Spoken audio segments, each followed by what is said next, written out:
Tonight, Flint residents are sounding off over the state's failure to hold any public officials accountable over the historic Flint water crisis. So joining us tonight is Leanne Walters. She is a Flint water crisis activist. Thank you for being here. Thank you for having me. So after 7 years of this back and forth, wanting to see some kind of action taken, I can only imagine that you are incredibly disappointed. I am not surprised, but I am very disappointed in this. Why are you not surprised? You put so much work in over so many years. Did you not think at any time that somebody would have to face the music for all of this? We were hopeful in the beginning of this, yes. But when everything changed and we were told in 2019 that justice delayed is not justice denied, there was a sinking feeling with that, with the way all of that played out. And then when the unconventional use of using one judge as a grand jury, I just had this gut feeling that this is where we were going to end up. So go ahead. Go ahead. To me, by this happening and this being announced the way it was, every person that died from Legionnaires, every child that this affected, every baby that was lost in miscarriage, by this happening says that it doesn't matter, that we don't matter. And I think that's what I'm the most upset about. Yeah, that's understandable. And for you, just to put this in perspective, you're still feeling the effects of this now. What is life like for you right now and your family? Well, I mean, my house still does not have chlorine all these years later. We still have to do everything with bottled water.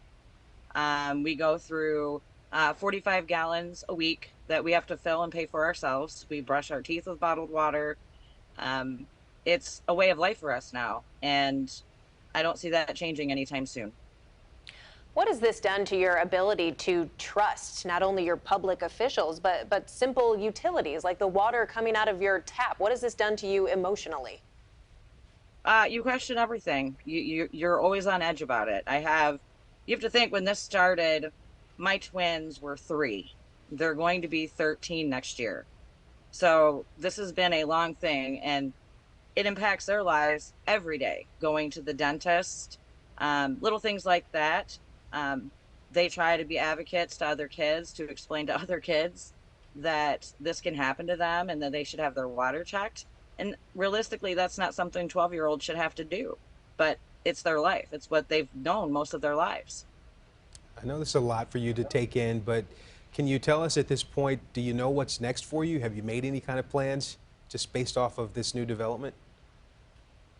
I mean, what are we supposed to do with it? We're going to have to deal with the fallout of this and come to terms with it the best we can. I mean, what do you do when the people who did this to you aren't going to be charged again and, brought to justice for you? You have to figure out a way to move on from that and make peace with it. Yeah. And finally, we know the criminal case has now come to the end of the road, but on the civil side, there was that $600 million settlement. Have you received anything from that, or at least any guidance as to how that's going to play out going forward? Nope, we have not received, nobody has received anything from the settlements.